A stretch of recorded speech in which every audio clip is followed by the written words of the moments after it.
സ്വർഗസ്ഥനായ ഞങ്ങളുടെ പിതാവേ, നിന്റെ തിരുനാമം പരിശുദ്ധപ്പെടണമേ. നിന്റെ രാജ്യം രാജ്യം വരണമേ. വരണമേ. നിന്റെ ദൃഷ്ടം സ്വർഗത്തിലെ പോലെ ഭൂമിയിലും ആകട്ടെ. ഞങ്ങൾക്ക് ആവശ്യമുള്ള കടക്കാരോട് ഞങ്ങൾ ക്ഷമിച്ചതും ഞങ്ങളോട് ഞങ്ങളോട് ക്ഷമിക്കണം. പരീക്ഷയിലേക്ക് ഞങ്ങളെ പ്രവേശിപ്പിക്കരുത്. എന്തുകൊണ്ടെന്നാൽ രാജ്യവും ശക്തിയും മഹത്വവും എന്നേക്കും നിനക്കുള്ളതാകുന്നു. ആമേൻ. കൃപ നിറഞ്ഞു മറിയമേ, നിനക്ക് സമാധാനം. നമ്മുടെ കർത്താവിനോടുകൂടെ നീ സ്ത്രീകളിൽ വാഴ്ത്തപ്പെട്ടവളാവുന്നു. ഉദരഫലമായ നമ്മുടെ കർത്താവ് ഞങ്ങൾക്ക് എപ്പോഴും ഞങ്ങൾ അപേക്ഷിച്ചുകൊള്ളണമേ. ദൈവതിരുനാമത്തിന് മഹത്വം ഉണ്ടാവട്ടെ. നമ്മുടെ ഫെയ്ത്ത് സ്റ്റഡിയുടെ രണ്ടാമത്തെ ക്ലാസ്സിലേക്ക് നമ്മൾ കടന്നു വന്നു. പെരുന്നാളുകളെ സംബന്ധിച്ച്, നമ്മുടെ ആചരണങ്ങളെ സംബന്ധിച്ച്, പ്രാർത്ഥനകളെ സംബന്ധിച്ച് ഒക്കെയാണ് നമ്മൾ ഈ വർഷം നമ്മൾ എടുത്ത രണ്ടാമത്തെ വിഷയം. ഒന്നാമത്തെ വിഷയം നമുക്ക് പൂർത്തീകരിച്ചു. രണ്ടാമത്തെ വിഷയത്തിലേക്ക് നമ്മൾ കടന്നു വന്നു. പ്രിയപ്പെട്ട സാം കെ ഡാനിയൽ അച്ഛനാണ് അതിന് നേതൃത്വം നൽകുന്നത്. പ്രിയപ്പെട്ട അച്ഛനെ സ്നേഹപൂർവ്വം നമ്മൾ സ്വാഗതം ചെയ്തു. പ്രിയപ്പെട്ട അച്ഛൻ നമുക്ക് അതിന് നേതൃത്വം നൽകി. അച്ഛനോടുള്ള നന്ദിയും സ്നേഹവും ഈ സമയത്ത് ഞാൻ അറിയിക്കുകയാണ്. കാരണം ക്ലാസ്സിന്റെ അവസാന ഭാഗത്ത് ഞാൻ ഉണ്ടാവുകയില്ല. ഞാൻ ഇംഗ്ലീഷ് സെഷനിലേക്ക് പോകും എന്നുള്ളത് കൊണ്ട് പ്രിയപ്പെട്ട അച്ഛനോട് ഉള്ള നന്ദിയും സ്നേഹവും ഒരിക്കൽ കൂടി സൗത്ത് വെസ്റ്റ് അമേരിക്ക ഡയസിന്റെ MMBSന്റെ പേരിലുള്ള എല്ലാ നന്ദിയും സ്നേഹവും ഈ സമയത്ത് പ്രത്യേകമായിട്ട് അറിയിക്കുന്നു. ദൈവം അനുഗ്രഹിക്കട്ടെ. അച്ഛൻ ഇതിനുവേണ്ടി സമയവും കഴിവുകളും ഒക്കെ പ്രയോജനപ്പെടുത്തി. അതുകൊണ്ട് അച്ഛനോട് ഞങ്ങൾക്ക് നന്ദിയുണ്ട്. അച്ഛൻ്റെ ആ ഒരു സാന്നിധ്യത്തിന്, അച്ഛൻ്റെ അറിവുകൾ ഞങ്ങൾക്ക് പകർന്നു തന്നതിന് ഞങ്ങൾക്കുള്ള സ്നേഹവും നന്ദിയും അറിയിക്കുന്നു. ദൈവിക ശുശ്രൂഷയിൽ കൂടുതലായി ദൈവം തമ്പുരാൻ അച്ഛനെ അനുഗ്രഹിക്കട്ടെ എന്ന് പ്രാർത്ഥിക്കുകയും ചെയ്യുന്നു. ശരിയാ, ക്ലാസ് തുടങ്ങാം, ആരംഭിക്കാം. ദൈവ തിരുനാമത്തിന് മഹത്വം ഉണ്ടാകട്ടെ. നമ്മുടെ സൗത്ത് വെസ്റ്റ് അമേരിക്ക ഭദ്രാസനത്തിലെ MMVSന്റെ വൈസ് പ്രസിഡന്റ് ആയിരിക്കുന്ന ബഹുമാനപ്പെട്ട AB എബ്രഹാം അച്ഛൻ, അതിൻ്റെ ജനറൽ സെക്രട്ടറി ശ്രീമതി ഷൈനി കുര്യൻ ലിജോ, എന്നെ കേൾക്കുന്ന കർത്താവിൽ പ്രിയ ശ്രീ സമാജ അംഗങ്ങളെ, ദൈവത്തിൻ്റെ അളവറ്റ കൃപയാൽ ഒരിക്കൽ കൂടി നിങ്ങളെ മുൻപിൽ അഡ്രസ് ചെയ്യത്തക്കവണ്ണം എന്നെ ഇടയാക്കതിൽ ഞാൻ ദൈവത്തെ മഹത്വപ്പെടുത്തുന്നു. പ്രത്യേകിച്ച് ഇതിനെനിക്ക് അവസരം തന്ന എൻ്റെ അടുത്ത സുഹൃത്തും സഹപാഠിയുമായിരിക്കുന്ന ബഹുമാനപ്പെട്ട AB അച്ഛനോടുള്ളതായ എൻ്റെ എല്ലാ സ്നേഹവും നന്ദിയും അറിയിക്കുന്നു. അച്ഛനോടുള്ള എൻ്റെ നന്ദി നിസ്സീമമാണ്. കാരണം എന്നെ സംബന്ധിച്ച് ഒരു പുതിയ അനുഭവമാണ് ഈ അമേരിക്കയിലുള്ള ഒരു സമൂഹത്തിൻ്റെ മുൻപിൽ പ്രസംഗിക്കുക എന്നുള്ളത്. ആ രീതിയിൽ അത് എത്ര നന്ദി പറഞ്ഞാലും മതിയാകത്തില്ല. അതുകൊണ്ട് എന്നെ ക്ഷണിച്ചതിലുള്ളതായ സ്നേഹവും നന്ദിയും അച്ഛനെ അറിയിക്കുകയും, അതോടൊപ്പം തന്നെ കഴിഞ്ഞ ആദ്യത്തെ ഒരു ധ്യാന പ്രസംഗത്തിലും കഴിഞ്ഞ ക്ലാസ്സിലും എന്നെ ശ്രദ്ധയോടെ കേട്ട എല്ലാവർക്കുമുള്ളതായ എൻ്റെ എല്ലാ സ്നേഹവും നന്ദി അറിയിക്കുകയും നിങ്ങളെ ദൈവം അനുഗ്രഹിക്കട്ടെ എന്ന് പ്രത്യേകമായിട്ട് പ്രാർത്ഥിക്കുകയും ചെയ്യുന്നു. എനിക്ക് തന്നിട്ടുള്ള വിഷയം അനുസരിച്ച് ഇന്ന് 2 വിഷയങ്ങളാണ്. ഒന്നാമതായിട്ട് ഫാസ്റ്റിംഗ് എന്ന വിഷയവും, രണ്ടാമതായിട്ട് ഇമ്പോർട്ടൻസ് ഓഫ് ലിറ്റർജിക്കൽ സീസൺസ് എന്നുള്ളതാണ്. ആദ്യമായിട്ട് ഫാസ്റ്റിംഗ് എന്ന വിഷയത്തെ പറ്റിയുള്ള ചില കാര്യങ്ങൾ നിങ്ങളുടെ ശ്രദ്ധയിൽപ്പെടുത്തുകയാണ്. ആമുഖമായിട്ട് പൊതുവായ ചില കാര്യങ്ങൾ ഫാസ്റ്റിങ്ങിനെ പറ്റി ഇവിടെ ഞാൻ സൂചിപ്പിക്കാം. അത് കഴിഞ്ഞ് നമ്മുടെ പ്രധാനപ്പെട്ട ഫാസ്റ്റിങ്ങിനെ പറ്റി ഒരു ചെറിയ വിവരണം നൽകാൻ ഞാൻ ആഗ്രഹിക്കുകയാണ്. ഫാസ്റ്റിംഗ് എന്ന വാക്കിന്റെ അർത്ഥം ഇംഗ്ലീഷിൽ പറഞ്ഞു കഴിഞ്ഞാൽ abstain from all or some kind of food or drink. Abstain എന്ന വാക്കിന്റെ അർത്ഥം മലയാളത്തിൽ വിട്ടു നിൽക്കുക എന്നുള്ളതാണ്. അപ്പോൾ ചില കാര്യങ്ങളോട് നമ്മൾ വിട്ടു നിൽക്കുകയും, അല്ലെങ്കിൽ some kind of food or drink, ഭക്ഷണപാനീയങ്ങൾ ചിലത് ഉപേക്ഷിച്ച് ഉള്ള അനുഭവത്തിനെയാണ് ഫാസ്റ്റിംഗ് എന്ന വാക്കുകൊണ്ട് ഉദ്ദേശിക്കുന്നത്. അപ്പോൾ നമ്മുടെ എല്ലാം ജീവിതത്തിൽ നമ്മുടെ സാധാരണ ജീവിതത്തിൽ നമ്മളെ സ്വാധീനിക്കുന്നത് നമ്മുടെ പേരൻസ് ആണ്. പേരൻസ് അല്ലെങ്കിൽ മറ്റാത്മീയ പിതാക്കന്മാർ. അങ്ങനെ നോക്കുമ്പോൾ ഈ പരിശുദ്ധ പിതാക്കന്മാരുടെ അഭിപ്രായം നമുക്ക് ഒന്ന് രണ്ട് കാര്യങ്ങൾ നമുക്കൊന്ന് നോക്കാം. അത് ഒരു കാര്യമുള്ളത്, fasting is the feast of the soul and a good fast are like medicine which cures our soul and mind. അപ്പൊ നമ്മുടെ ആത്മാവിനെയും ശരീരത്തെയും സൗഖ്യപ്പെടുത്തുന്ന ഒരു വലിയ മെഡിസിനായിട്ടാണ് പിതാക്കന്മാർ ഈ ഫാസ്റ്റിങ്ങിനെ അവർ കരുതുന്നത്. തന്നെയുമല്ല, in our spiritual battle fasting protects us from the evil one. ശത്രുവിനെതിരെ അല്ലെങ്കിൽ പൈശാചി ശക്തിക്കെതിരെ ഉള്ള നമ്മുടെ ഒരു വലിയ ഒരു പോരാട്ടം കൂടിയാണ് ഫാസ്റ്റിംഗ് എന്ന് നമ്മളെ പിതാക്കന്മാർ പഠിപ്പിച്ചിട്ടുണ്ട്. 4-ാം നൂറ്റാണ്ടിലെ വളരെ പ്രധാനപ്പെട്ട പിതാവായ അപ്രയം പിതാവ് പറയുന്നുണ്ട്, fasting is A great weapon against the evil one. അപ്പം ദുഷ്ടൻ ശക്തിക്കെതിരെയുള്ള നമുക്ക് ഉള്ള ഒരു വലിയ പ്രധാനപ്പെട്ട ആയുധമാണെന്ന് പറയുന്നുണ്ട്. നമ്മുടെ ഈ വലിയ നോമ്പിന്റെ പാട്ടുകൾ നമ്മൾ കേൾക്കുമ്പോൾ ഇതെല്ലാം നമ്മൾ കേൾക്കുന്നുണ്ട്. നോമ്പ് ഒരു ആയുധമാണ് നമുക്ക് കേൾക്കുന്നുണ്ട്. തന്നെയുമല്ല, ഈ ഫാസ്റ്റിംഗ് അർത്ഥപൂർണമാകണമെങ്കിൽ നമുക്ക് ഒരു it is joined with humility of hearts. നമ്മുടെ ഹൃദയത്തിന്റെ ആ എളിമ നമുക്ക് ആവശ്യമാണ്. അതോടൊപ്പം തന്നെ charity towards all men and continuous prayers. മറ്റുള്ളവരെ സഹായിക്കുമ്പോഴും നിരന്തരമായി പ്രാർത്ഥിക്കുമ്പോഴുമാണ് അത് ഫാസ്റ്റിംഗ് അത് പൂർണ്ണമാകുന്നത്. അതോടൊപ്പം തന്നെ സ്വർഗത്തിലേക്കുള്ള തീർത്ഥാടനത്തിൽ പ്രതിബന്ധങ്ങളെ നീക്കി യാത്ര സുഗമമാക്കുവാനുള്ള ഒരു ഉപാധി കൂടിയാണ് പരിശുദ്ധമായ നോമ്പ്. ശരീരത്തിൻ്റെയും മനസ്സിൻ്റെയും ആരോഗ്യകരമായ വളർച്ചയ്ക്കും സൗഖ്യത്തിനും ഇത് അത്യന്തം പ്രയോജനപ്രദമാണ് നമ്മളെ പിതാക്കന്മാർ പഠിപ്പിച്ചിട്ടുണ്ട്. അപ്പോൾ ആദ്യമായിട്ട് പരിശുദ്ധമായ നോമ്പിനെ പറ്റിയുള്ള നമ്മുടെ ചില പിതാക്കന്മാരുടെ പഠിപ്പിക്കലുകളാണ് ഞാനിവിടെ പറഞ്ഞത്. രണ്ടാമതായിട്ട്, നോമ്പും ഉപവാസവും വേദാനുസൃതമാണ്.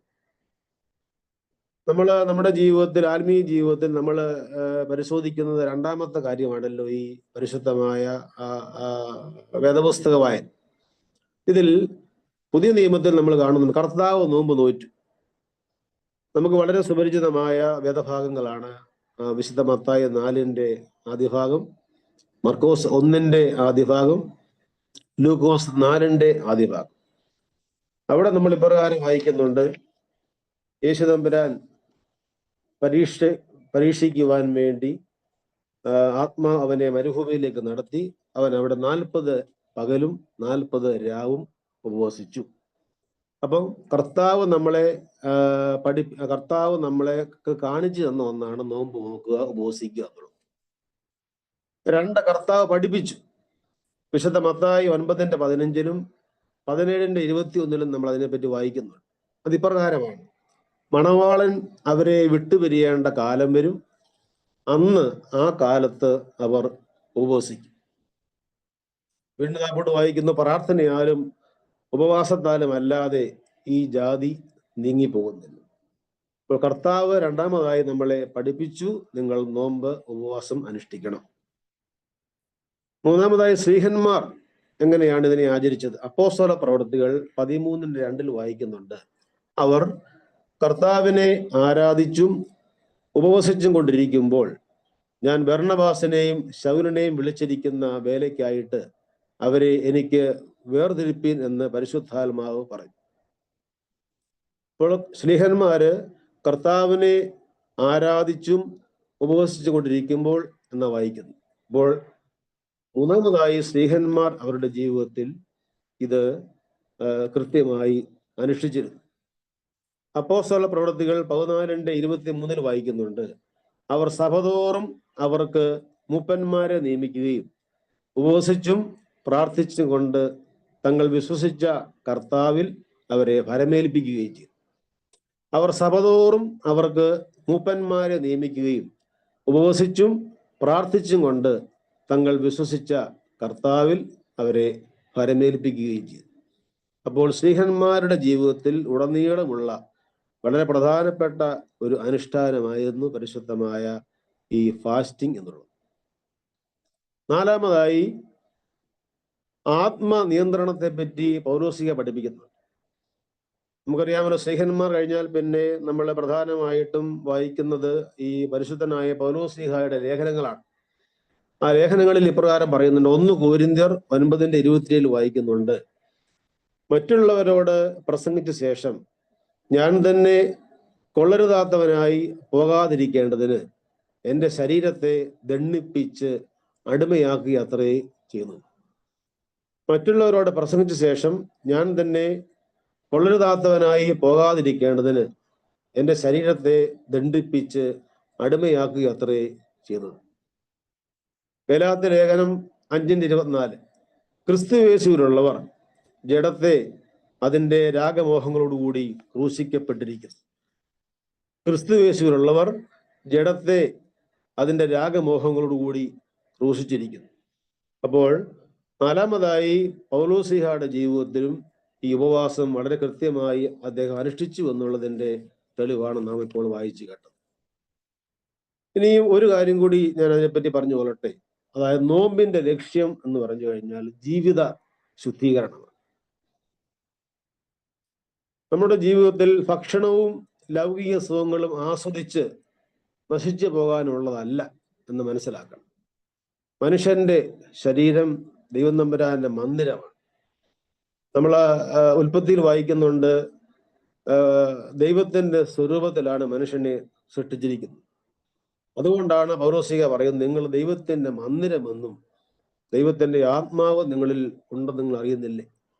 അതിനാൽ ഭക്ഷണവും ലൗകിക സുഖങ്ങളും ആസ്വദിച്ച് നശിച്ചു പോകാനുള്ളതല്ല നമ്മുടെ മനുഷ്യന്റെ ശരീരം. അത് ദൈവം തമ്പുരാന്റെ മന്ദിരമാകണം. അതിനാൽ ശരീരത്തെ ശുദ്ധീകരിക്കുവാനും സമർപ്പിക്കുവാനുമുള്ളതാണ് പരിശുദ്ധമായ നോമ്പ്. ദൈവത്തിൽ നിന്നും മനുഷ്യനെ അകറ്റുന്ന തിന്മയോടും പ്രലോഭനങ്ങളോടുമുള്ളതായ പോരാട്ടം കൂടിയാണ് നോമ്പ്. അതോടൊപ്പം തന്നെ നമുക്ക് ചുറ്റുമുള്ള വിശക്കുന്ന ജനങ്ങളോട് താദാത്മ്യപ്പെടുവാനുള്ള അവസരമാണ് നോമ്പ്. നമ്മുടെ സഹോദരന് നാം എത്തിക്കുന്ന സഹായമാണ് നോമ്പ്. ചുരുക്കി പറഞ്ഞു കഴിഞ്ഞാൽ പരിശുദ്ധമായ നോമ്പ് അല്ലെങ്കിൽ ഫാസ്റ്റ് എന്ന് പറഞ്ഞു കഴിഞ്ഞാൽ ഈ ലോക ജീവിതത്തിൽ സമാധാനത്തോടും സന്തോഷത്തോടും കൂടി ദൈവത്തെ നമ്മൾ ആരാധിച്ച് മറ്റുള്ളവരെ സ്നേഹിച്ച് മറ്റുള്ളവരെ കരുതി ഒരു സ്വർഗീയ അനുഭവത്തിൽ ജീവിക്കുന്നതിനെയാണ് പരിശുദ്ധമായ നോമ്പ് എന്ന് നാം വിളിക്കുന്നത്. ഇത്രയും കാര്യങ്ങൾ ആമുഖമായി നിങ്ങളെ ഇവിടെ അറിയിക്കുന്നു. ഇനി നമുക്ക് ഓരോ നോമ്പിലേക്കും പ്രവേശിക്കാം. എല്ലാ നോമ്പിനെ പറ്റിയുള്ള ചില ഒരു 3-4 കൂട്ടം കാര്യങ്ങൾ നിങ്ങളെ ശ്രദ്ധയിൽപ്പെടുത്തും. നമുക്ക് പ്രധാനമായിട്ടും കാനോനികമായി 5 നോയമ്പുകളുണ്ട്. നമുക്കെല്ലാം അറിയാവുന്നതാണല്ലോ. ഒന്നാമതായിട്ട് 25 നോമ്പാണ്. The fast before the nativity of our lord. This is the remembering of God's selfless love by giving his unique son for the salvation of the world. ദൈവം തമ്പുരാൻ തൻ്റെ ഏകജാതനായ യേശുവിനെ ഈ ലോകത്തിന് രക്ഷയ്ക്ക് വേണ്ടി നൽകിയതിൻ്റെ ഓർമ്മയാണല്ലോ പരിശുദ്ധമായ ഈ 25 നോമ്പിന്റെ അനുഷ്ഠാനം. സുറിയാനി സഭയിൽ ക്രിസ്തുമസിന് മുൻപുള്ള 40 ദിവസമായിരുന്നു ഉപവസിച്ചിരുന്നത്. അതായത് നവംബർ മാസം 15-ാം തീയതി മുതൽ സുറിയാനി സഭയിൽ പണ്ട് ഈ നോമ്പ് അനുഷ്ഠിച്ചിരുന്നു. അത് പിന്നീട് 5 ആഴ്ചയായി, അത് അവസാനം ഇപ്പോൾ 4 ആഴ്ചയായി. അപ്രകാരം യേശു തമ്പുരാനെ നമ്മുടെ ജീവിതത്തിലേക്ക്, നമ്മുടെ ആത്മീയ ജീവിതത്തിലേക്ക് ക്ഷണിക്കുന്നതിനുള്ള, അതിനുവേണ്ടി നമ്മെ ഒരുക്കുവാനുള്ള അനുഭവത്തിന് വേണ്ടി നമ്മൾ വിശുദ്ധമായി 25 നോമ്പ് അനുഷ്ഠിക്കും. രണ്ടാമതായി 3 നോമ്പാണ്. The fast of Ninevites. Suriyani പാരമ്പര്യത്തിൽ വളരെ സ്ട്രിക്റ്റ് ആയിട്ട് ആചരിക്കുന്ന ഒരു നോമ്പ് ആണ് ഇത്. നമുക്കറിയാം, ഈ നോമ്പിന്റെ ദൈർഘ്യം 3 ദിവസമാണ്.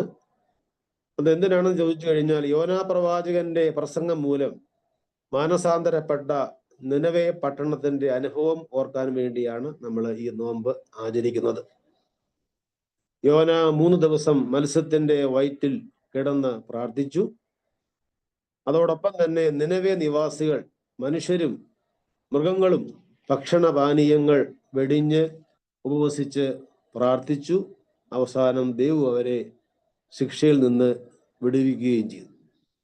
ഇവിടെ ഈ നിനവെ നിവാസികൾ എത്ര ദിവസമാണ് നോമ്പ് നോക്കിയത് എന്ന് അതിനെപ്പറ്റി അറിവില്ല. എങ്കിലും അവിടെ പരസ്യമായി ഒരു ഉപവാസം പ്രസിദ്ധപ്പെടുത്തുകയും രാജാവ് ഉൾപ്പെടെയുള്ള എല്ലാവരും, മനുഷ്യനും മൃഗങ്ങളും എല്ലാം വളരെ കർശനമായി നോമ്പ് അനുഷ്ഠിച്ചതുകൊണ്ട് നിനവെ എന്ന് പറയുന്ന മഹാനഗരത്തിന് നേരിടാകാവുന്ന ദൈവത്തിന്റെ കോപം മാറി എന്നുള്ളത് നമ്മൾ ഈ നോമ്പ് അനുഷ്ഠിക്കുമ്പോൾ മനസ്സിലാക്കുകയും, അത് വളരെ പ്രത്യേകിച്ച് അതൊരു ഷോർട്ട് പീരീഡ് ഉള്ളതായതുകൊണ്ട് എല്ലാവരും അത് നോക്കുന്നു എന്നുള്ളത് ഒരു പ്രധാനപ്പെട്ട കാര്യം കൂടിയാണ്. 4-ാം നൂറ്റാണ്ടിന്റെ അവസാനം പേർഷ്യയിലെ നിസിബിസിലാണ് ഈ 3 നോമ്പ് ആദ്യമായി ആചരിക്കുന്നത്. അതോടൊപ്പം തന്നെ the 3-day fast is in a way our preparation for the great lent. പരിശുദ്ധ വലിയ നോമ്പിന് മുമ്പുള്ള ഒരു ഒരുക്കമായിട്ട് നമ്മൾ ഈ 3 നോമ്പിനെ കാണുന്നുണ്ട്. മൂന്നാമതായി നമ്മുടെ അടുത്ത ഫാസ്റ്റ് 50 നോയമ്പാണ്, ദി ഗ്രേറ്റ് ലെൻഡ്. സഭയുടെ നോമ്പുകളിൽ ഏറ്റവും കൂടുതൽ ദിവസമുള്ള നോമ്പ് ആയതുകൊണ്ട് നാം ഇതിനെ വലിയ നോമ്പ് എന്ന പേരിൽ തന്നെ അറിയപ്പെടുന്നു. അത് 40 ദിവസം കർത്താവിന്റെ ഉപവാസത്തിന്റെയും തുടർന്ന് 10 ദിവസം യേശുദമ്പരാന്റെ പീഡാനുഭവത്തിന്റെയും ഓർമ്മ ഒരുമിച്ച് ചേർത്താണ് നമ്മൾ ഇന്ന് 50 ദിവസമായിട്ട് ആചരിക്കുന്നത്. നമ്മൾ ഈ ദിവസങ്ങളിൽ ഈ പരിശുദ്ധമായ വലിയ നോമ്പിൽ കൂടി കടന്നു പോകുന്നു. ഈ നോമ്പിന് ഒരു നിശ്ചിതമായ തീയതിയില്ല. അത് ഓരോ വർഷവും തീയതിക്ക് ചില വ്യത്യാസങ്ങൾ വരും. ഇത് നമുക്കറിയാമല്ലോ, this is observed to actively participate in the resurrection of Christ through a life of passion and suffering. യേശുദമ്പരാന്റെ പുനരുത്ഥാനത്തിൽ പങ്കാളിയാകുവാൻ വേണ്ടി ഒരു കഷ്ടതയുടെയും സഹനത്തിന്റെ അനുഭവത്തിൽ കൂടി നമ്മൾ ഈ നോമ്പ് അനുഷ്ഠിച്ച് അനുഗ്രഹം പ്രാപിക്കുന്നു. നോമ്പിന്റെ 1-ാം ദിവസം വളരെ ശ്രദ്ധേയമായ ശുഭക്കോനോ ശുശ്രൂഷയുണ്ട്, സർവീസ് ഓഫ് റെക്കൺസിലിയേഷൻ. അതിന്റെ ആദ്യ ദിവസം നമ്മളെല്ലാവരും പള്ളിയിൽ പോവുകയും ശുഭക്കോനോ അനുഷ്ഠിക്കുകയും പരസ്പരം രമ്യപ്പെട്ട് സമാധാനം കൊടുത്ത് നമ്മൾ നോമ്പിലേക്ക് പ്രവേശിക്കുകയും ചെയ്യുന്നു. നമ്മുടെ രീതി അനുസരിച്ച് ഒരു നേരത്തെ ആഹാരമെങ്കിലും ഉപേക്ഷിക്കുക. അതോടൊപ്പം തന്നെ അവോയ്ഡ് ഓൾ ഡെലീഷ്യസ് ഫുഡ്. രുചികരമായ നമ്മളെ കൊതിപ്പിക്കുന്ന നല്ല ആഹാരങ്ങളിൽ നിന്ന് നമ്മൾ ഒഴിഞ്ഞ് നമ്മൾ ആ നോമ്പ് അനുഷ്ഠിക്കുന്നു. നോമ്പിന്റെ ഇടയ്ക്ക് വരുന്ന ശനി ഞായർ ദിവസങ്ങളിൽ ഉപവാസമില്ല. നമുക്കറിയാം, തിങ്കൾ മുതൽ വെള്ളി വരെ ഉച്ചവരെ ഉപവസിക്കുകയും ഉച്ചയ്ക്ക് ഉച്ചനമസ്കാരം നടത്തി 40 കുമ്പിടിൽ നടത്തുകയും ചെയ്യുന്നു. എന്നാൽ ശനി ഞായർ ദിവസങ്ങളിൽ ആ സംവിധാനമില്ല. അത് ഉപവാസമില്ലാത്തതുകൊണ്ട് രാവിലെ നമുക്ക് ആഹാരം കഴിക്കാം. അന്ന് ശനി ഞായറും കുമ്പിടിയിൽ ഉണ്ടായിരിക്കും, നമ്മൾ 40 കുമ്പിടിയിൽ ഉണ്ടായിരിക്കുന്നതല്ല. അതോടൊപ്പം തന്നെ ഈ ദിവസങ്ങളിൽ കുർബാന ഇല്ല. ഇട ദിവസങ്ങളിൽ ശനിയാഴ്ച ഞായറാഴ്ച മാത്രമേ വിശുദ്ധ കുർബാന അർപ്പിക്കുന്നുള്ളൂ. എന്നാൽ അതിനിടയിൽ പാതി നോമ്പ്, 40-ാം വെള്ളി, വചനപ്പ് പെരുന്നാൾ, പെസഹ എന്നീ ദിവസങ്ങളിൽ വിശുദ്ധ കുർബാന ഉണ്ടായിരിക്കുന്നതാണ്.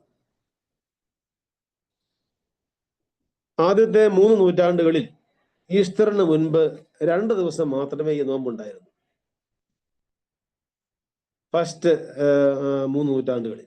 പിന്നീട് ഇത് ഒരാഴ്ചത്തേക്ക് ദീർഘിപ്പിച്ചു. 3-ാം നൂറ്റാണ്ടിൽ സിറിയയിലും ഇത് 6 ദിവസമായിട്ട് അവര് ആചരിച്ചിരുന്നു. എന്നാൽ പിന്നീട് ലവോദോക്കിയ സുന്നഹദോസാണ് എല്ലാ വിശ്വാസികളും 40 ദിവസത്തെ ഉപവസിക്കണമെന്ന് ആദ്യമായി അനുശാസിക്കുന്നത്.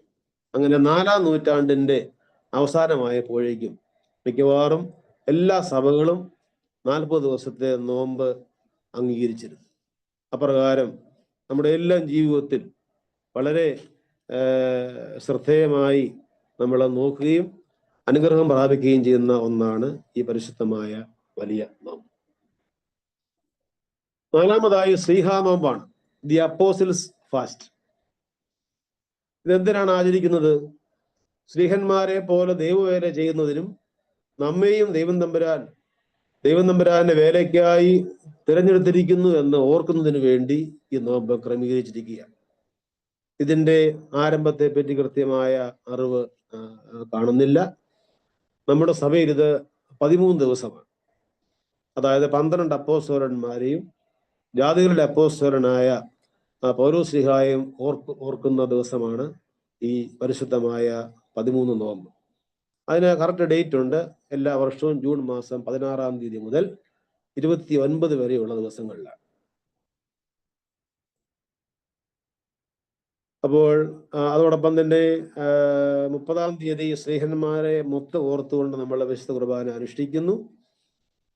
29-ാം തീയതി പത്രോസ് പൗലോസ് സ്നേഹന്മാരെ ഓർത്തുകൊണ്ട് പ്രത്യേകമായ വിശുദ്ധ കുർബാന അർപ്പിക്കുന്നു. ഈ നോമ്പ് 13 ദിവസമാണ് നമ്മുടെ സഭയിൽ ആചരിക്കുന്നത്. അഞ്ചാമതായി 15 നോമ്പാണ്, migration of virgin Mary the mother of God. യേശുവിന്റെ അമ്മയായ മാതാവിന്റെ സ്വർഗത്തിലേക്കുള്ള എടുപ്പിനെ ഓർക്കുന്ന ദിവസമാണ് ഈ വാങ്ങിപ്പ് നോമ്പ് നമ്മൾ ആചരിക്കുന്നത്. എന്തിനു വേണ്ടിയാണ്? മാതാവിനെ പോലെ നല്ല അന്ത്യത്തിനും ഉള്ള ഒരു അനുഭവത്തിന് വേണ്ടി നമ്മളത് അനുഷ്ഠിക്കുന്നു. ഇത് 4-ാം നൂറ്റാണ്ടിന്റെ ആരംഭം മുതൽ ഈ നോമ്പ് സഭയിൽ ഉണ്ടായിരുന്നു. ആ നോമ്പിനെ പറ്റി കഴിഞ്ഞ എൻ്റെ ക്ലാസ്സിൽ ഞാൻ വിശദമായിട്ട് പറഞ്ഞിട്ടുള്ളത് കൊണ്ട് ഞാൻ അതിനെപ്പറ്റി കൂടുതൽ സംസാരിക്കുന്നില്ല. പരിശുദ്ധമായ 15 നോമ്പ്, ഒരു പരിധി വരെ 8 നോമ്പ് എല്ലാവരും ആചരിക്കുന്നത് കൊണ്ട് 15 നോമ്പിന്റെ നോക്കുന്നവരുടെ സംഖ്യ കുറവാണെങ്കിലും നമ്മുടെ എല്ലാം ആത്മീയ ജീവിതത്തിൽ, നമ്മുടെ സഭയുടെ ആത്മീയ ജീവിതത്തിൽ ഒരാളുടെ മരണത്തിനാണല്ലോ പ്രാധാന്യം. അതുകൊണ്ട് വളരെ വിശുദ്ധിയോടുകൂടി നോക്കേണ്ടിയ മറ്റൊരു നോമ്പാണ് ഈ പരിശുദ്ധമായ 15 നോമ്പ്. ഇപ്രകാരം ഈ 5 നോമ്പുകൾ നമുക്ക് കാനോനികമായിട്ടുണ്ട്. അതിനോട് ചേർന്ന് തന്നെ നമ്മൾ മറ്റു പല നോമ്പുകളും ആചരിക്കുന്നു. അതിൽ പ്രധാനപ്പെട്ടതാണ് 8 നോയമ്പ്, the fast before the nativity of our Saint Mary. ഇത് 8 ദിവസമാണുള്ളത്. ഇതിനെപ്പറ്റി പറയുന്നത് ഈ നോമ്പ് ആരംഭിക്കുന്നത് ഇന്ത്യയിലാണെന്നാണ്. ഇന്ത്യയിൽ ഈ നോമ്പ് ആചരിക്കാൻ ഒരു കാരണം ഞാൻ വായിച്ചപ്പോൾ എനിക്ക് മനസ്സിലായത്, ഈ ക്രിസ്ത്യാനികളുടെ ഒരു പ്രധാനപ്പെട്ട ഒരു സെന്റർ ആയിരുന്ന കൊടുങ്ങല്ലൂരിൽ ഒരു കാലഘട്ടത്തിൽ മുസ്ലിങ്ങൾ വന്ന് കീഴടക്കിയപ്പോൾ ആ ദേശത്തെ സ്ത്രീകളെ ദൈവം തമ്പുരാൻ സംരക്ഷിക്കുവാൻ വേണ്ടി ഒരു നോമ്പ് പരസ്യം ചെയ്തു. ആ സമയത്ത് ഉച്ചവരെ നമ്മുടെ ആളുകൾ ദേവാലയത്തിൽ ഉച്ചവരെ സ്ത്രീകൾ പ്രാർത്ഥനയിലും ധ്യാനത്തിലും ഇരുന്നിരുന്നു. അത് പിന്നീട് ക്രമേണ 8 നോമ്പായി നമ്മുടെ ഈ കേരളത്തിൽ വന്നു എന്നാണ് അതിനെപ്പറ്റി വായിച്ചപ്പോൾ മനസ്സിലാക്കുവാൻ സാധിച്ചത്. എന്തായാലും ഒരു ദേശത്തിന്റെ രക്ഷയ്ക്ക് വേണ്ടി, അല്ലെങ്കിൽ പ്രത്യേകിച്ച് സ്ത്രീകളുടെ രക്ഷയ്ക്ക് വേണ്ടി അവര് കൃത്യമായി ആചരിച്ച ഒരു നോമ്പാണ്. ഇന്ന് നമ്മുടെ സഭയിൽ എനിക്ക് തോന്നുന്നു ഏറ്റവും എല്ലാ ദേവാലയങ്ങളിലും വളരെ പ്രാധാന്യത്തോടുകൂടി ഇത് ആചരിക്കുകയും പ്രത്യേകിച്ച് നമ്മുടെ സ്ത്രീജനങ്ങൾ വളരെ കൃത്യമായി ഈ നോമ്പ് അനുഷ്ഠിക്കുകയും അനുഗ്രഹം പ്രാപിക്കുകയും ചെയ്യുന്നു. അത് മാതാവിന്റെ ജനനത്തിന്റെ ഓർമ്മയ്ക്ക് വേണ്ടിയാണ് 8 നോമ്പ് നമ്മൾ ആചരിക്കുന്നത്. അവസാനമായി നമ്മൾ നോക്കുന്ന നോമ്പാണ് ബുധൻ വെള്ളി നോമ്പുകൾ. നമുക്കറിയാമല്ലോ, ബുധനാഴ്ച യഹൂദ പ്രമാണികളും യൂദായും കർത്താവിനെതിരെ ഗൂഢാലോചന നടത്തുകയും യൂദ ഒറ്റിക്കൊടുക്കുകയും ചെയ്തു. അതിനെ ഓർക്കുവാൻ വേണ്ടി ബുധനാഴ്ചയും, കർത്താവിന്റെ ക്രൂശാരോഹണത്തിന്റെ ദിനമാണ് വെള്ളിയാഴ്ച, അതുകൊണ്ട് വെള്ളിയാഴ്ച നമ്മൾ നോമ്പ് അനുഷ്ഠിക്കുന്നു. ഇത് പ്രത്യേകിച്ച് നമ്മുടെ ഈ 3 നോയമ്പിന് ശേഷമുള്ള 18 ദിവസം നമുക്ക് നോമ്പില്ല. അത് 18 എന്നറിയപ്പെടും. 3 നോയമ്പിനും 50 നോയമ്പിനും ഇടയിലുള്ളതായ 18 ദിവസം നമുക്ക് നോമ്പ് ഇല്ലാത്ത ദിവസങ്ങളാണ്.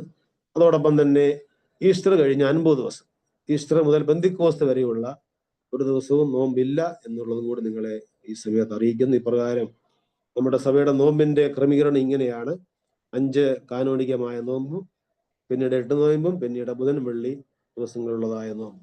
അപ്പോൾ ഈ ഫാസ്റ്റിംഗ് എന്ന വിഷയം ഇവിടെ അവസാനിക്കുകയാണ്. അതിനോട് ചേർന്ന് തന്നെ നമ്മുടെ ലാസ്റ്റ് സെക്ഷനായ ലിറ്റർജിക്കൽ സീസൺ എന്നുള്ളതായ ഒരു വിഷയത്തിലേക്ക് കൂടി ഞാൻ പ്രവേശിച്ചു കൊള്ളട്ടെ. നമ്മുടെ ആരാധനാ സംവത്സരത്തിൽ നമുക്കറിയാമല്ലോ 6 പ്രധാനപ്പെട്ട കാലങ്ങളുണ്ട്. ഈ വിശുദ്ധ കുർബാന ക്രമം വായിക്കുമ്പോൾ അതിൻ്റെ അവസാന ഭാഗത്ത് നമ്മൾ കാണുന്നു നമ്മുടെ സഭയുടെ ആരാധനയെ 6 ക്രമമായിട്ട് തിരിച്ചിരിക്കുന്നു. ഈ 6 നമ്മുടെ കാലങ്ങളെ പറ്റിയുള്ള ചില കാര്യങ്ങൾ കൂടെ നിങ്ങളുടെ ശ്രദ്ധയിൽ ഞാൻ കൊണ്ടുവരുവാൻ ദൈവത്തിൽ ശരണപ്പെടുകയാണ്. Liturgical seasons. ഒന്നാമതായി സൂബോറോ കാലം, അറിയിപ്പിന്റെ കാലം. സൂബോറോ കാലം, അറിയിപ്പിന്റെ കാലം. ഇത് ഇംഗ്ലീഷിൽ പറയുമ്പോൾ സീസൺ ഓഫ് അനൗൺസിയേഷൻ. ഇത് the first season is from ഹൂദോസ് ഈത്തോ to the Sunday before Eldo. അതായത് കൂദോസിയത്തോ ഞായറാഴ്ച മുതൽ എൽദോ ഞായറാഴ്ചയ്ക്ക് മുൻപുള്ള ഞായറാഴ്ച വരെയാണ് ഈ സീസൺ. ഒക്ടോബർ മാസം 29 ശേഷം വരുന്ന ആദ്യത്തെ ഞായറാഴ്ചയാണല്ലോ കൂദോസിയത്ത്. ഈ ഒരു കാലഘട്ടത്തിൽ ആകെ 7 ആഴ്ചകളുണ്ട്. 5 ആഴ്ചകൾ രക്ഷകനെ പറ്റിയുള്ള സന്ദേശങ്ങൾ ഉള്ളത് കൊണ്ട് അതിനെ അറിയിപ്പിന്റെ കാലമെന്ന് പറയുന്നു. ആദ്യത്തെ 5 ആഴ്ചകൾ ക്രിസ്തുവിന്റെ വരവിനെ പറ്റിയുള്ളതായ സന്ദേശങ്ങൾ അടങ്ങിയിട്ടുള്ളത് കൊണ്ട് നമ്മളതിനെ അറിയിപ്പിന്റെ കാലമെന്ന് വിളിക്കുന്നു. അതോടൊപ്പം തന്നെ ആഗമനത്തിന്റെ നാളുകൾ എന്നും നമ്മൾ ഇതിനെ വിളിക്കുന്നു. കൂദോസിയത്തോ ഞായറാഴ്ച, ഹൂദോസിയത്തോ ഞായറാഴ്ച, സക്രിയാനുള്ളതായ അറിയിപ്പിന്റെ ഞായറാഴ്ച, ദൈവമാതാവിനോടുള്ളതായ അറിയിപ്പിന്റെ ഞായറാഴ്ച, മറിയാം എലിസബത്തിനെ സന്ദർശിക്കുന്നത്, യോഹന്നാൻ സ്നാപകന്റെ ജനനം, യൗസേപ്പിനുള്ളതായ വെളിപാട്. ഇത്രയും പ്രധാനപ്പെട്ട കാര്യങ്ങളാണ് നമുക്ക് ഈ സൂബോറോ കാലം അല്ലെങ്കിൽ സീസൺ ഓഫ് അനൗൺസിയേഷൻ എന്ന കാലത്തിൽ വരുന്ന പ്രധാനപ്പെട്ട കാര്യങ്ങൾ. രണ്ടാമതായിട്ട് എൽദോ അല്ലെങ്കിൽ ദനഹാക്കാൽ, ഇംഗ്ലീഷിൽ സീസൺ ഓഫ് എപ്പിഫനി എന്ന് പറയും. Season of Epiphany. ഇത് ക്രിസ്മസിന് മുൻപത്തെ ഞായറാഴ്ച മുതൽ വലിയ നോമ്പ് ആരംഭിക്കുന്നത് വരെയുള്ളതായ കാലഘട്ടമാണ്. ഒന്നുകൂടി ഞാൻ പറയാം, ക്രിസ്മസിന് മുൻപുള്ള ഞായറാഴ്ച മുതൽ വലിയ നോമ്പ് ആരംഭിക്കുന്നത് വരെയുള്ളതായ ഒരു കാലഘട്ടം. ഈ കാലത്തെ പ്രധാനപ്പെട്ട പെരുന്നാളുകൾ ക്രിസ്തുമസും കർത്താവിന്റെ മാമോദീസായുമാണ്. അതുകൊണ്ട് നമ്മൾ ഇതിനെ എൽദോ ഓർ ദനഹാ കാലം എന്ന് നമ്മൾ ഇതിനെ പറയും. ഈ കാലത്തിലെ പ്രധാനപ്പെട്ട ഒരു കാര്യം ക്രിസ്തുവിന്റെ ജനനമാണ്. ക്രിസ്തുവിന്റെ ജനനം ദൈവത്തിന്റെ വാഗ്ദാന നിവൃത്തിയാണ്. അതോടൊപ്പം തന്നെ renewal and sanctification of humanity.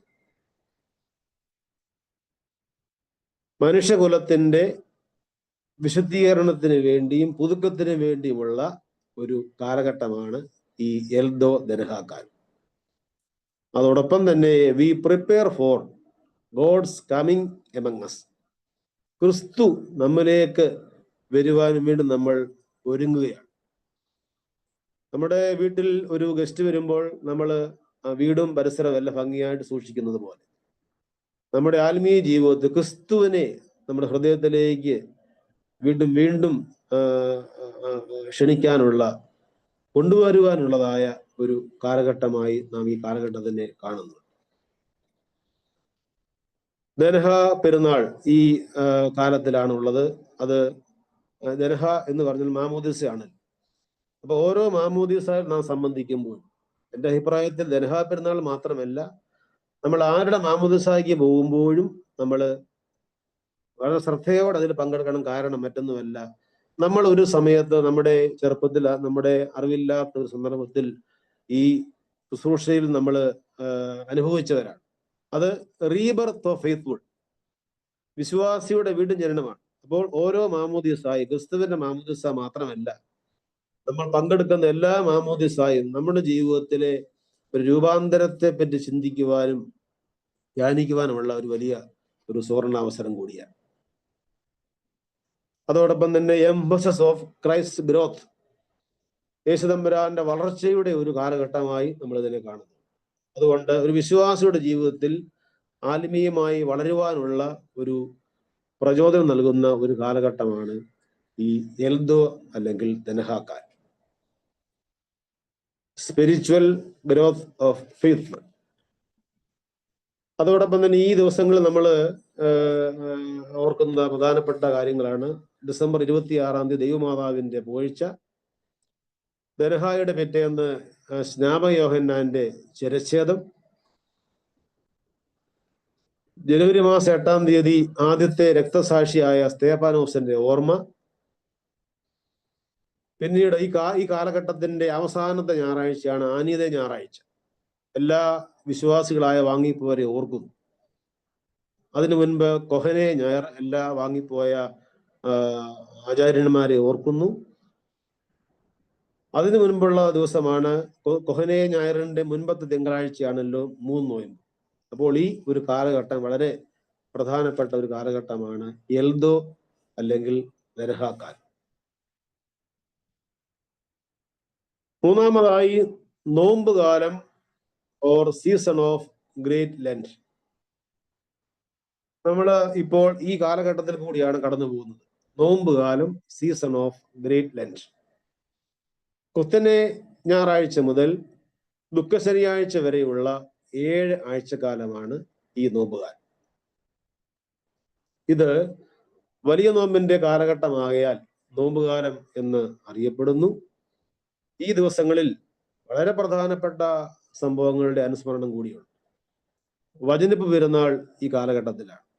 നമുക്കറിയാമല്ലോ, മാർച്ച് മാസം 25 ദുഃഖവെള്ളിയാഴ്ച ആയാൽ പോലും നമ്മൾ ഈ മാതാവിന്റെ വചനപ്പ് പെരുന്നാൾ ആഘോഷിച്ചതിന് ശേഷമേ ഈ വലിയ വെള്ളിയാഴ്ചയുടെ ശുശ്രൂഷ ആരംഭിക്കത്തുള്ളൂ. അത് വചനപ്പ് പെരുന്നാൾ നടത്തപ്പെടുന്നു. അതുപോലെ കുത്തനെ ഞായറാഴ്ച, കുഷ്ഠരോഗിയുടെ ഞായറാഴ്ച, പക്ഷപാത രോഗിയുടെ ഞായറാഴ്ച, ജ്ഞാനായകാരി സ്ത്രീയുടെ മകളെ സൗഖ്യപ്പെടുത്തിയതിന്റെ ഞായറാഴ്ച, ഊനിയായ സ്ത്രീയുടെ രോഗം മാറിയ ഞായറാഴ്ച, കുരുടന്റെ കാഴ്ച ലഭിച്ച ഞായറാഴ്ച, ഓശാന ഞായറാഴ്ച, ദുഃഖവെള്ളി. ഇത്രയും പ്രധാനപ്പെട്ട സംഭവങ്ങൾ ഓർക്കുന്ന ദിവസങ്ങളാണ് ഈ നോമ്പ് കാലം. ഈ ദിവസങ്ങളിൽ നമ്മൾ പ്രധാനമായിട്ടും നമ്മൾ കാണുന്നത് emphasis on his acts, suffering and crucifixion.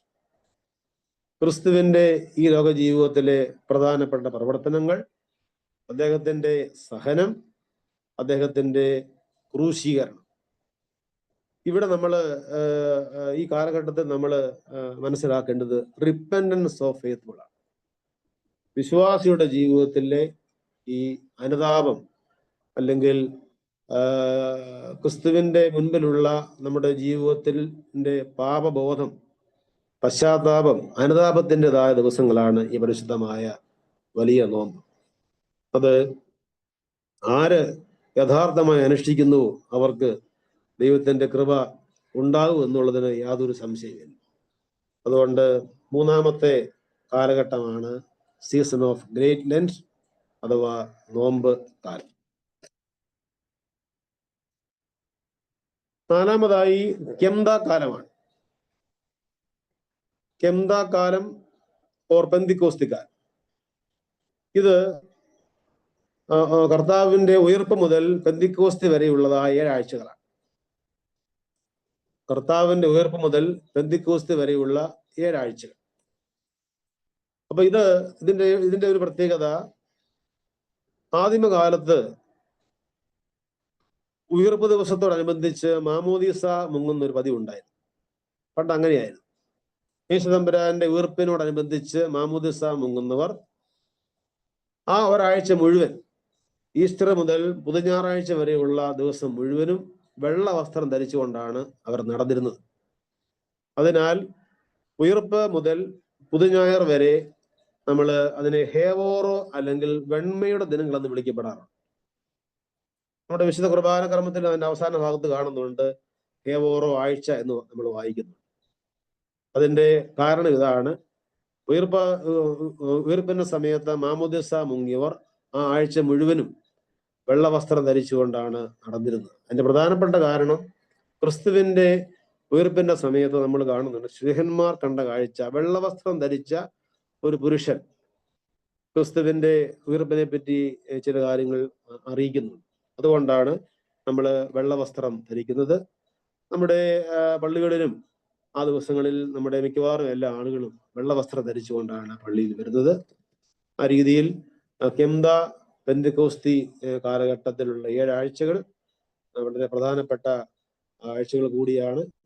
ക്രിസ്തുവിന്റെ ഉയർപ്പിനെ പറ്റിയും പരിശുദ്ധാത്മാവിന്റെ ആവാസത്തിന് വേണ്ടിയുമുള്ള ഒരുക്ക കാലഘട്ടമായി നമ്മൾ അതിനെ വേർതിരിച്ചിരിക്കുന്നു. 5-ാമതായി പെന്തിക്കോസ്തി കാലം അല്ലെങ്കിൽ ശ്ലീഹാകാലം എന്ന് പറയും. ഇത് പെന്തിക്കോസ്തി ഞായറാഴ്ച മുതൽ ശ്ലീബാ പെരുന്നാൾ വരെയാണ്. സെപ്റ്റംബർ മാസം 14-ാം തീയതി വരെ പെന്തിക്കോസ്തി ഞായറാഴ്ച മുതൽ ശ്ലീബാ പെരുന്നാൾ വരെയുള്ള കാലഘട്ടമാണ്. ഈ കാലഘട്ടത്തിൽ ശ്രീഹന്മാരുടെ സുവിശേഷ ഘോഷണത്തിന്റെ ദിവസങ്ങളാണ്. നമ്മൾ ആ ഭാഗത്തെ വേദഭാഗങ്ങൾ വായിക്കുമ്പോൾ ശ്രീഹന്മാര് പല സ്ഥലത്ത് പോയി സുവിശേഷം പറഞ്ഞതിനെ പറ്റിയുള്ള പല കാര്യങ്ങൾ നമ്മൾ വായിക്കുന്നുണ്ട്. ആ കാലഘട്ടത്തിൽ പത്രോസ് പൗലോസ് ശ്രീഹന്മാരുടെ ഓർമ്മ ജൂൺ മാസം 29-ാം തീയതി വരുന്നു. മാർത്തോമാ ശ്ലീഹായുടെ ദുഖറോനോ പെരുന്നാളുണ്ട്. മർറൂവ പെരുന്നാൾ ഓഗസ്റ്റ് മാസം 6-ാം തീയതി. മാതാവിന്റെ സ്വർഗാരോഹണം, അതുപോലെ മാതാവിന്റെ ജനന പെരുന്നാൾ, ഇതെല്ലാം ഉള്ള ഒരു കാലഘട്ടമാണ് ഈ പെന്തിക്കോസ്തി കാലം അഥവാ ശ്ലീഹാകാലം. ഇവിടെ ഈ ഒരു കാലഘട്ടത്തിൽ നമ്മൾ ചിന്തിക്കേണ്ട ആശയം ഷെയറിങ് ഹിസ് ക്രോസ് എന്നുള്ളതാണ്. ക്രിസ്തുവിന്റെ ക്രൂശിനെ നമ്മൾ ഷെയർ ചെയ്യുക, നമ്മൾ ഏറ്റെടുക്കുക, നമ്മൾ വഹിക്കുക എന്നുള്ളതാണ്. അതോടൊപ്പം തന്നെ crowning of the saints and martyrs, ഈ സഹോദരന്മാരുടെയും പരിശുദ്ധന്മാരുടെയും രക്തസാക്ഷികളായവരുടെയും കിരീടധാരണത്തിൻ്റെതായ ദിവസങ്ങളായി നമ്മൾ ഇതിനെ കാണുന്നു. അപ്പോൾ 5-ാമതായി നമ്മുടെ കാലമാണ് പെന്തിക്കോസ്തി കാലം അഥവാ ശ്ലീഹാകാലം. അവസാനമായി നമ്മുടെ സീസണാണ് ശ്ലീബാ കാലം അഥവാ സീസൺ ഓഫ് ഹോളി ക്രോസ്. ഇത് സെപ്റ്റംബർ മാസം 14-ാം തീയതി മുതൽ പൂതോസ് യുത്തോ ഞായറാഴ്ച വരെയാണ്. അതിന് മുമ്പുള്ള ആഴ്ച വരെയാണ്. സെപ്റ്റംബർ മാസം 14-ാം തീയതി മുതൽ പൂതോസ് യുത്തോയ്ക്ക് മുൻപുള്ള ഞായറാഴ്ച വരെ. ഈ ദിവസങ്ങളിൽ ഞാൻ കഴിഞ്ഞ ആഴ്ച ക്ലാസ്സിൽ പറഞ്ഞതുപോലെ ഏറ്റവും പ്രധാനപ്പെട്ട സംഭവം കർത്താവിന്റെ ക്രൂശ് ഹേലനി രാജ്ഞി കണ്ടെടുത്ത് ദേവാലയത്തിൽ പ്രതിഷ്ഠിച്ചതിന്റെ ഓർമ്മയാണ്. അത് വാസ്തവത്തിൽ ഒരു ചരിത്ര പ്രധാനമായ സംഭവമായിരുന്നു. കാരണം അന്ന് വരെ 3-ാം നൂറ്റാണ്ട് വരെ ക്രിസ്ത്യാനികൾ വളരെ ക്രൂരമായി പീഡിപ്പിക്കപ്പെട്ടെങ്കിൽ ദൈവത്തിന്റെ ആ വലിയ ശക്തിയാൽ ഈ കൊസ്തന്തിനോസ് ചക്രവർത്തി, കോൺസ്റ്റന്റിനോപ്പിൾ ചക്രവർത്തി ക്രിസ്ത്യാനി ആയതുകൊണ്ട് മാത്രമാണ് ക്രൈസ്തവ സഭയ്ക്ക് ഒരു വലിയ മാനം ലഭിച്ചത്. ആ കാലഘട്ടത്തിലാണല്ലോ ഔദ്യോഗികമായി ക്രിസ്തു മതം ആ രാജ്യത്ത് അംഗീകരിക്കപ്പെടുന്നു.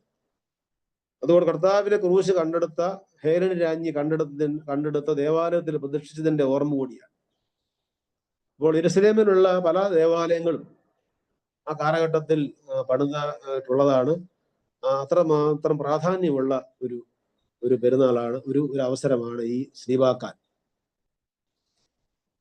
ഈ ദിവസങ്ങൾ നമ്മൾ വായിക്കുന്ന വേദഭാഗങ്ങളിൽ ലോകത്തിന്റെ അവസാനത്തെ പറ്റിയും മരിച്ചവരുടെ ഉയർപ്പിനെ പറ്റിയും അന്ത്യവിധിയെ പറ്റിയും കർത്താവിന്റെ 2ാമത്തെ വരവിനെ പറ്റിയും സ്വർഗീയ ഊർസ്ലേമിന്റെ ആവിർഭാവത്തെ പറ്റിയും അനുസ്മരിക്കുന്ന ഒരു കാലഘട്ടം കൂടിയാണ്.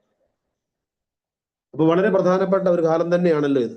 നമ്മൾ പ്രത്യേകിച്ച് ഈ ഒരു കാലഘട്ടം കൂടിയാണത്. അതായത് ലോകാവസാനത്തെ പറ്റിയുള്ള ശ്ലീബായ്ക്ക് ശേഷമുള്ളതായ കാര്യം, അന്ത്യവിധി, കർത്താവിന്റെ 2ാം വരവ്. അപ്പൊ നമ്മുടെ എല്ലാം ജീവിതത്തിന്റെ ഏറ്റവും പ്രധാനപ്പെട്ട ഒരു ആഗ്രഹവും ലക്ഷ്യവും പ്രത്യാശയുമായ ക്രിസ്തുവിന്റെ വരവിനെ പറ്റിയുള്ള കാര്യങ്ങൾ കൂടുതലായി ചിന്തിക്കുവാനും ധ്യാനിക്കുവാനുമുള്ള ഒരു കാലഘട്ടം കൂടിയാണ് ഈ ഒരു ശ്ലീബാകാലം അല്ലെങ്കിൽ സീസൺ ഓഫ് ഹോളി ക്രോസ്. ഇംഗ്ലീഷിൽ പറഞ്ഞു കഴിഞ്ഞാൽ growth of church and nourishment of faithful. സഭയുടെ വളർച്ചയും അതോടൊപ്പം തന്നെ വിശ്വാസിയുടെ പോഷണവുമാണ് ഈ ദിവസങ്ങളിലായിട്ട് നമ്മൾ ധ്യാനിക്കുകയും ചിന്തിക്കുകയും ചെയ്തത്. ഇപ്രകാരം ഈ 6 കാലഘട്ടം ഇവിടെ അവസാനിക്കുകയാണ്. അപ്പോൾ ഒന്നാമതായി ഫാസ്റ്റിങ്ങിനെ പറ്റി ചില കാര്യങ്ങൾ പറയുവാൻ ഞാൻ ശ്രമിച്ചു.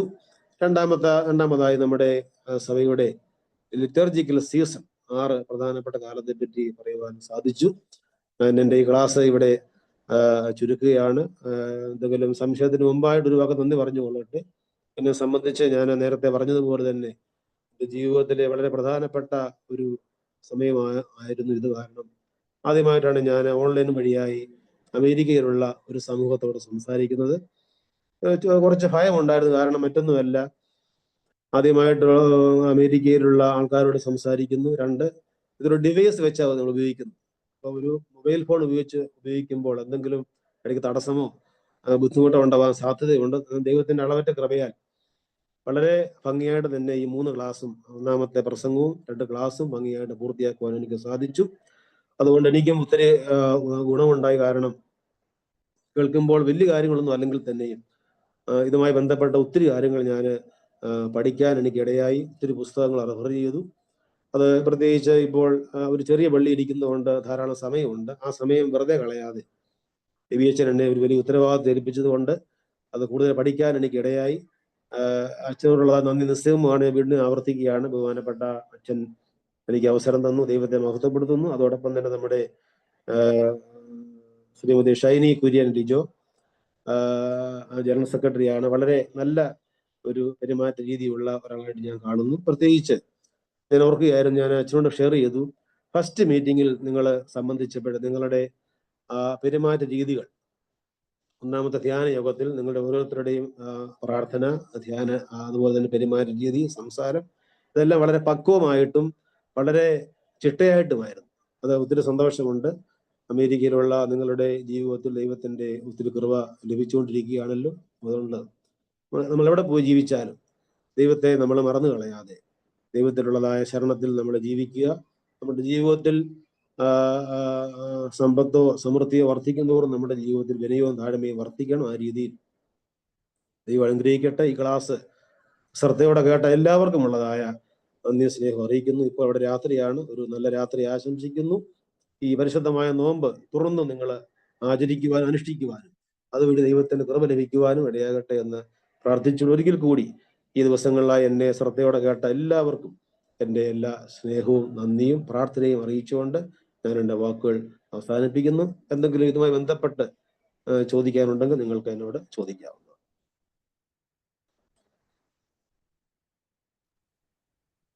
അച്ഛാ, ഒരു കാര്യം ചോദിക്കുന്നു. നമ്മൾ കഴിഞ്ഞ ക്ലാസ്സിൽ നമ്മൾ സംസാരിച്ചാണ് മൊറാനായ പെരുന്നാളുകളെ കുറിച്ച്. അതിൽ 12 ഉണ്ടെന്ന് പറഞ്ഞു. അതിൽ തന്നെ നമ്മൾ എക്സാക്ട്ലി ഡേറ്റ് നടത്തുന്ന മൊറാനായ പെരുന്നാളുകളില്ലേ, അത് മറ്റുള്ളതിനെ കഴിഞ്ഞും കുറെ കൂടെ പ്രാധാന്യം അർഹിക്കുന്നതല്ലേ? അങ്ങനെ വരുന്ന 6 മൊറാനായ പെരുന്നാളുകളില്ലേ നമ്മൾ കൃത്യ ഡേറ്റിൽ നമ്മൾ നടത്തുന്നത്? അതെ, അതാ 12 പറഞ്ഞതിൽ നിന്നും കുറെ കൂടുതൽ പ്രാധാന്യമുള്ളതല്ല. 12 പോലത്തെ 12 എല്ലാ 12 എല്ലാം ഒരുപോലെയുള്ളതല്ലല്ലോ അല്ലേ? അല്ല, അത് ഈ മാറാനായ പെരുന്നാളിന്റെ പ്രത്യേകത ഞാൻ പറഞ്ഞല്ലോ. ഈ ക്രിസ്തുവിന്റെ ജീവിതത്തിലെ പ്രധാന സംഭവങ്ങളാണ് ഈ വളരെ പ്രധാനപ്പെട്ട ക്രിസ്തുവിന്റെ ജീവിതത്തിലെ. നമ്മൾ ഈ അതിനെപ്പറ്റി ഞാൻ സ്റ്റഡി ചെയ്തപ്പോൾ പല പുസ്തകങ്ങൾ ഞാൻ വായിച്ചതാണ്. ക്രിസ്തുവിന്റെ ജീവിതത്തിൽ അന്ന് നടന്ന പ്രധാനപ്പെട്ട സംഭവങ്ങൾ ആണ് ഈ പ്രധാനപ്പെട്ട മാറാനായ പെരുന്നാൾ. അതിനോട് ചേർന്ന് തന്നെ മറ്റ് പെരുന്നാളുകളും പ്രാധാന്യമുള്ളതാണെങ്കിലും വളരെ പ്രധാനപ്പെട്ടതായി എല്ലാ പുസ്തകങ്ങളിലും എല്ലാ പഠിപ്പിക്കലുകളിലും പറഞ്ഞിട്ടുള്ള ഈ 12 പെരുന്നാളാണ്. അങ്ങനെയാണ്.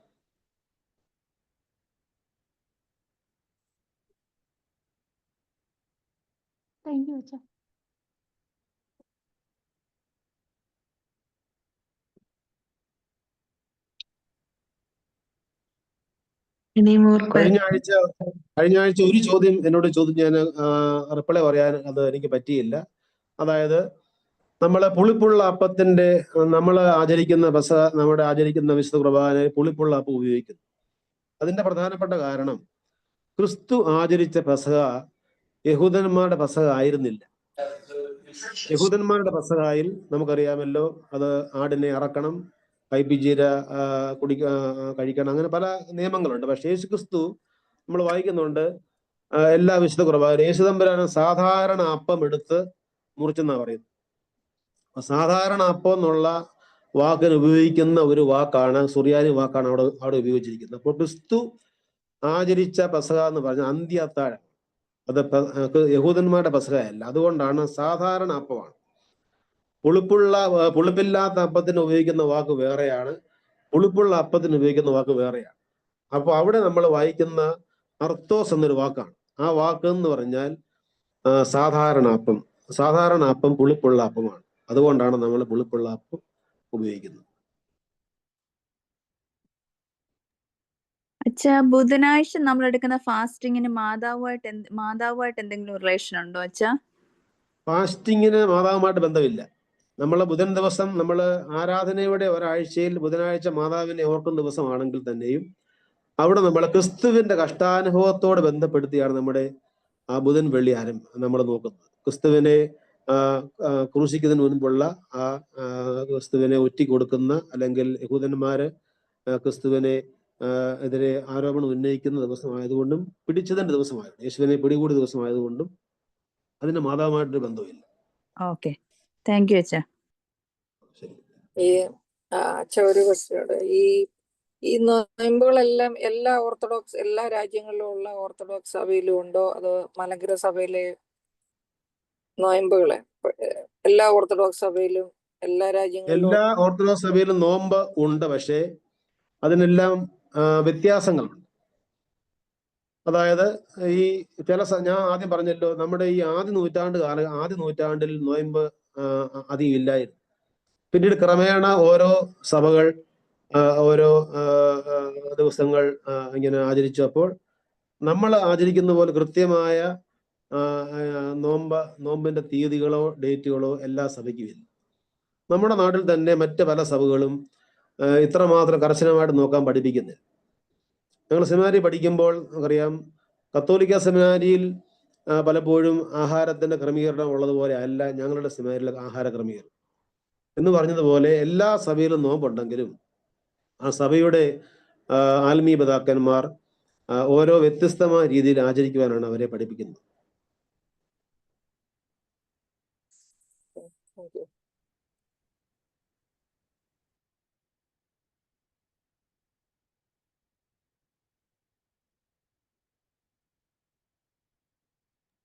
Any more questions?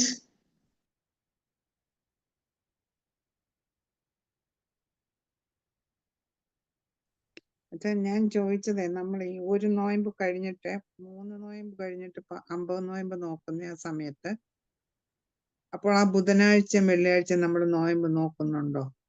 ഇല്ല. ഈസ്റ്റർ കഴിഞ്ഞ് നമ്മുടെ പെന്തിക്കോസ്ത് വരെയുള്ള 50 ദിവസങ്ങളിൽ ബുധനാഴ്ചയോ വെള്ളിയാഴ്ച നോയമ്പില്ല. അച്ഛാ ഒരു ക്വസ്റ്റ്യൻ. വേറൊരു പഠിപ്പിക്കലില് 7 സീസൺ എന്ന് പറയുന്നുണ്ടല്ലോ അച്ഛാ, ഇതുമായിട്ടുള്ള വ്യത്യാസം? അതാ ഈ എപ്പിഫനി എന്നുള്ള സീസൺ മാത്രമായിട്ട് പറഞ്ഞേക്കുന്നത്. ഞാനും അതിനെപ്പറ്റി ഞാൻ കണ്ടതാണ്. ഈ ധനഹാകാലം പ്രത്യേകം പറഞ്ഞിട്ടുണ്ട്. ധനഹാകാലം പ്രത്യേകം. കാരണം സൺഡേ സ്കൂളിലൊക്കെ 7 സീസൺ പഠിപ്പിക്കുന്നേ. അപ്പം എങ്കിലും ഞാനത് പഠിച്ചതാണ്. പക്ഷെ ഞാനത് പറയാത്തതിന്റെ കാരണം നമ്മുടെ വിശുദ്ധ കുർബാന ക്രമത്തിൽ 6 എന്നാണ് നമ്മൾ പറഞ്ഞിരിക്കുന്നത്. അപ്പൊ നമുക്കൊരു സംശയം ഉണ്ടാകാതിരിക്കാൻ വേണ്ടിയാണ് അത് ചോദിച്ചത്. വളരെ നല്ല ചോദ്യമാണ്. അതായത് എപ്പിഫനി എന്നുള്ള സീസൺ മാത്രമായിട്ട് ആചരിക്കുന്ന ഒരു പതിവുണ്ട്. അത് ഞാൻ ഒരുമിച്ച് അങ്ങ് പറഞ്ഞെന്നുള്ളതേ ഉള്ളൂ, രണ്ടും കൂടെ ചേർന്ന്. ഓക്കെ.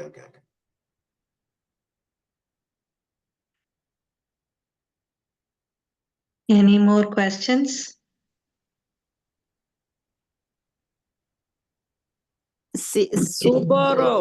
സുബോറോ അറിയിപ്പിന്റെ കാലം ഹൂദോസീത്തോ മുതൽ സൺഡേ ബിഫോർ ക്രിസ്മസ് വരെയുള്ള കാലത്തിൽ അച്ഛനൊരു ലിസ്റ്റ് പറഞ്ഞായിരുന്നു. 6 ആഴ്ചകളുണ്ട്. അഞ്ചാഴ്ചകള് രക്ഷകന്റെ വരവിനെ അറിയിക്കുന്നതിന്റെ കാലം, അഥവാ ആഗമനത്തിന്റെ കാലം. അത് കഴിഞ്ഞ അച്ഛൻ പറഞ്ഞ ലിസ്റ്റ് എന്തൊക്കെയായിരുന്നു? ഊദോസീത്തോ ഞായറാഴ്ച, സക്രിയനുള്ള അറിയിപ്പ്, ദൈവമാതാവിനുള്ള അറിയിപ്പ്, മറിയാം എലിസബത്തിനെ സന്ദർശിച്ചത്, യോഹന്നാൻ സ്നാപകന്റെ ജനനം, യൗസേപ്പിനുണ്ടായ വെളിപാട്. മറിയാം എലിസബത്തിനെ സന്ദർശിച്ചത്, പിന്നെ സക്കറിയായവനുണ്ടായ വെളിപാട്.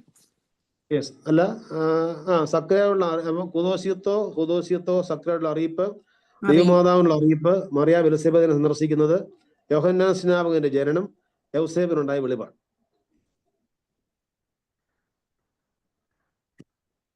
താങ്ക് യു അച്ഛൻ. ഇച്ചിരി ഫാസ്റ്റ് പറഞ്ഞു, എഴുതാൻ പറ്റില്ല. ഓക്കെ.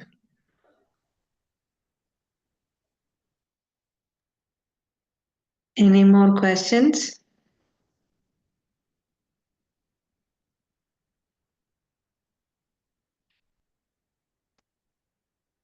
എന്നാ പ്രാർത്ഥിക്കാം. പിതാവിനും പുത്രനും പരിശുദ്ധ റൂഹായിക്കും മഹത്വം ഉണ്ടായിരിക്കട്ടെ. ആദ്യം നിന്ന് വന്നേക്കും തന്നെ. ദൈവമായ കർത്താവെ, ഈ രാത്രി സമയത്തിനായി ഞങ്ങൾ അങ്ങേ സ്തുതിക്കുന്നു. ഇന്ന് പകൽക്കാലം അങ്ങ് ഞങ്ങളെ സംരക്ഷിച്ചു. ഇന്ന് ഞങ്ങളെ ശാന്തമായി ഉറങ്ങുവാനും നാളെ എഴുന്നേൽക്കുവാൻ ഞങ്ങളെ സഹായിക്കണമേ. പ്രത്യേകം ഞങ്ങൾക്ക് ഈ സമയത്ത് പല ആത്മീയമായ കാര്യങ്ങളും ഞങ്ങൾക്ക് കേൾക്കുവാൻ തക്കവണ്ണം സാധിച്ചു. പരിശുദ്ധമായ നോമ്പും അനുഷ്ഠാനങ്ങളും ഒക്കെ ഞങ്ങളെ പഠിച്ച വേളയിൽ അത് ഞങ്ങളുടെ ജീവിതത്തിൽ പ്രാവർത്തികമാക്കാൻ ഞങ്ങളെ സഹായിക്കുമാറാകണമേ. പ്രത്യേകിച്ച് ഇത് സംബന്ധിച്ച് എല്ലാവരെയും ഓർത്ത് പ്രാർത്ഥിക്കുന്നു. ദൈവമേ, തിരക്കിനിടയിലും അവരിതിനു വേണ്ടി സമയം കണ്ടെത്തി ആത്മീയ കാര്യങ്ങൾ പഠിക്കുന്ന കൃപയ്ക്കായിട്ട് സ്തോത്രം. അത് അവർക്ക് ഒരു അനുഗ്രഹമായി അത് അവർക്ക് നീ കൊടുക്കണമേ. അവരുടെ എല്ലാ ഭവനങ്ങളെ ഓർത്ത് പ്രാർത്ഥിക്കുന്നു. ഓരോരുത്തരുടെ ഭവനങ്ങളും അവരുടെ പ്രിയപ്പെട്ടവരും സഹോദരങ്ങളും എല്ലാവരെയും ഓർത്ത് പ്രാർത്ഥിക്കുന്നു.